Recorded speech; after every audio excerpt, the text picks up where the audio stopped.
두 번째는 삶의 고난이 있었다는 거죠. 하나님은 우리에게 승리의 영광을 보여주실 때 참 이상하게도 고난을 통과하게 하시더라고요.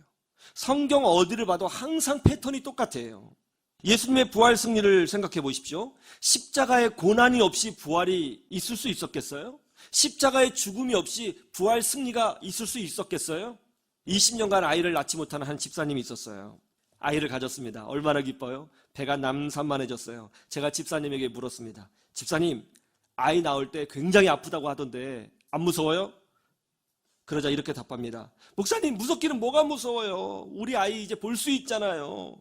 우리 아이를 건강해 볼 수 있다면 얼마나 좋아요. 며칠 되지 않아서 진통이 오기 시작했습니다. 진통이 왔어요. 진통이 왔어요. 진통이. 아픔이 왔어요. 이게 무슨 뜻이에요? 20년간 기다리는 아이를 보기 전에는 진통이 와야 된다는 거예요.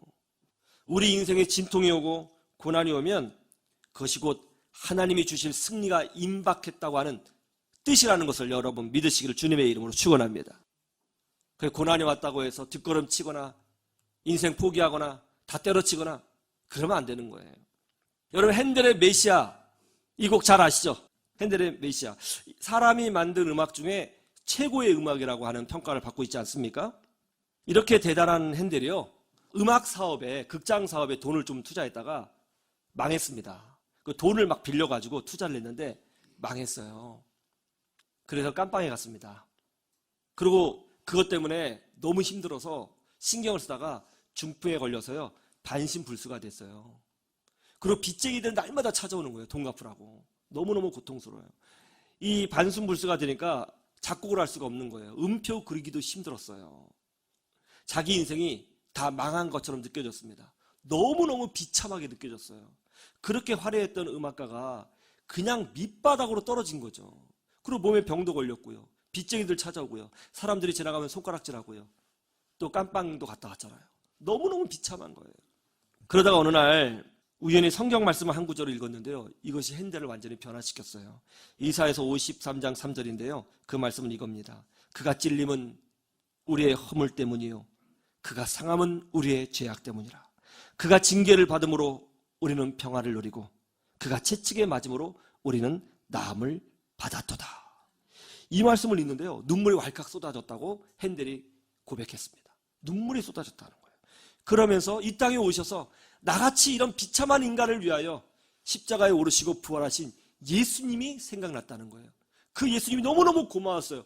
그 예수님이 너무너무 위대하게 느껴졌어요. 너무너무 고마워서 울면서 온전하지 못한 몸을 들고 막 부들부들 떨면서 기도하는데 마음속에서 막 음악이 흘러나오는 거예요. 급하게 옆에 있는 종이를 가지고 악보를 그리기 시작했습니다. 그게 핸델의 메시아의 초안이었어요. 이 음악을 다 완성한 후에 핸델은 영국 국왕 앞에서 이 음악을 연주했습니다. 보여줬어요. 그러자 갑자기 영국의 왕이 음악을 들으면서 벌떡 일어나요. 왜요? 위대하신 하나님을 찬양하고 전능하신 메시아를 찬양하는데 감히 일개 인간밖에 되지 않는 내가 어떻게 앉아서 음악을 들을 수 있겠느냐 해서 경외심을 가지고 차렷 부동자세로 왕이 음악을 들었다는 것 아닙니까? 그때부터 핸델의 메시아가 나오면 사람들이 다 일어나는 그런 관례가 생기지 않았어요? 핸델의 메시아, 고난 때문에 온 거예요. 여러분 인생에 고난이 왔어요? 아픔이 왔습니까? 그것 지나면요, 반드시 우리 주님께서 승리를 보여주실 것입니다. 이것이 하나님 나라의 패턴이에요. 믿고 승리하시기를 주님의 이름으로 축원합니다. 세 번째는 영적인 혼란이 왔다는 거예요. 예수님이 십자가를 지시기 전에 겟세마네 동산에서 어떻게 기도하셨어요? 아버지여, 가능하시다면 이 고난의 잔, 이 십자가의 잔을 내게서 치워주십시오. 그러나 내 뜻대로 마옵시고 어떻게 해요? 아버지의 뜻대로 되기를 원하나이다. 예수님이 얼마나 간절히 부르짖었는지 성경에 보니까 땀방울이 뭐가 됐다고 그래요? 핏방울이 되었다. 그 정도로 기도했다. 얼마나 마음이 복잡하고 혼란스러웠겠어요. 여러분, 하나님께서 우리에게 승리의 기쁨, 승리의 능력, 승리의 영광을 주시기 전에는 이런 영적인 혼란을 허락하실 때가 있다는 것을 여러분 아셔야 돼요.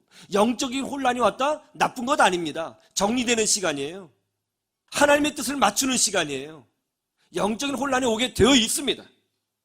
그리고 이 영적인 혼란을 이겨내면 하나님께서 놀라운 승리로 우리에게 보답해 주시는 줄로 믿습니다. 우리나라에 오신 첫 번째 선교사님이 누구세요? 비공식적 첫 번째 선교사님은 토마스 선교사님이에요. 공식 선교사님은 알렌 선교사님이고요. 그런데 중국의 첫 번째 선교사님은 누군지 아세요? 중국 로버트 모리슨 선교사님입니다. 로버트 모리슨 선교사님. 이 로버트 모리슨 선교사님은요, 15살 때부터 중국 선교사가 되기 위하여 기도했다고 해요.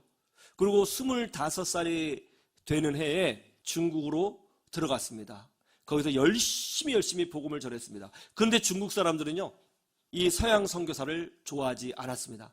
아주 배척하고 심하게 박해했습니다. 모리슨 선교사님이 중국에서 20년간 사역을 했는데요, 모리슨 선교사님이 세례를 준 사람이 몇 명인지 아세요? 20년간 딱 10명이었어요. 20년간 10명. 그때 모리슨 선교사님에게 마음의 혼란이 찾아왔습니다. 내 인생을 다 드렸는데 고작 10명이라니. 15살 때부터 이거 하나만 바라보고 이것을 위해서 내 인생을 다 드렸는데 10명이라니. 마음이 공허해졌어요. 설교를 하는데 하나도 기쁨이 없어요. 복음을 전하는데 능력이 없어요. 혼란스러웠어요. 하나님의 뜻이 혼란스러웠어요. 그런데 어느 날 성경을 읽다가 이런 생각이 들었어요. 내가 설교하는 것도 좋지만 이 사람들이 성경을 직접 읽을 수 있도록 해주면 좋겠다 해서 중국어 성경을 만들기 시작합니다. 이제 영어 성경을 중국어로 번역하기 시작하는 거죠.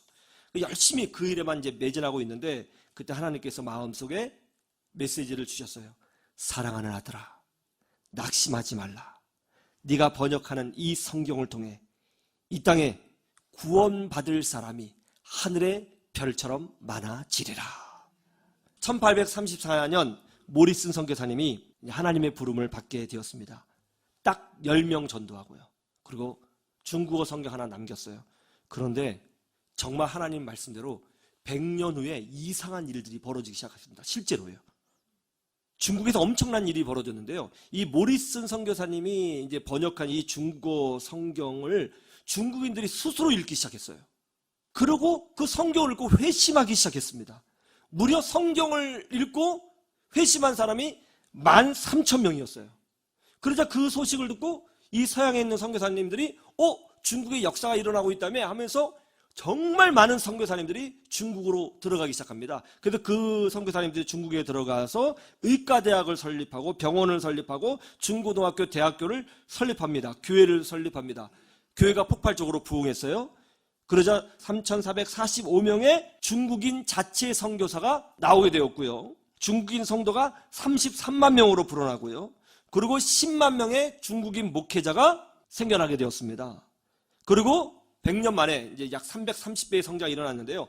지금 어떤 일이 벌어졌냐면 이 지구상에서 기독교인들이 가장 많은 나라가 바로 중국이 됐어요. 비록 공산국가지만 지하교회에서 수억 명의 기독교인들이 나라와 민족을 위해서 선교를 위해서 기도하고 있는 기적이 나타나게 되었다는 거예요. 영적인 혼란은 하나님이 우리에게 승리를 주실 때 나타나는 현상인 것입니다. 포기하지 않고 믿음으로 전진하면 하나님께서 반드시 예수 부활 승리를 주신 것처럼 우리에게도 동일한 승리를 주시게 될 줄로 믿습니다. 승리의 기쁨이 있기 전에는 항상 이런 일이 있어요. 이런 일이 있을 때 여러분 포기하실 거예요? 이런 일이 있을 때 주저앉으실 거예요? 이런 일이 있을 때 도망가실 거예요? 이런 일이 있을 때 다 내려놓으실 거예요? 아니요. 로키가 말했잖아요. 끝까지 버틸 수 있으면 되는 거예요. 버티면 되는 거예요. 믿음으로 전진하면 되는 거예요. 힘들고 어려워요. 아파요. 이 세상에 쉬운 거 하나도 없어요.